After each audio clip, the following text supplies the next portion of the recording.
பேசு. current is decreasing current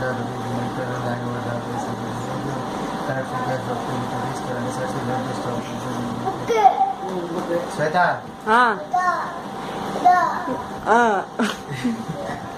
depreciation தவிர எல்லாத்தையுமே ப்ரொவிஷன் ஃபார் டாக்ஸ் வர இது எல்லாத்தையுமே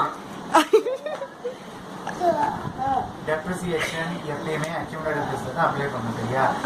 ப்ரொவிஷன் ஃபார் டெப்ரிசியேஷன் எல்லாமே அதான் சரியா accumulated depreciation கொடுத்தா சரி provision for depreciation கொடுத்தா எல்லாமே accumulated basis தான் அப்ளை பண்ணனும் சரியா provision for tax மட்டும்தான் current year previous current கம்மிமா provision for tax மட்டும்தான் current year previous year ரெண்டு பேஸ் தான் கொடுத்திருப்பான் previous year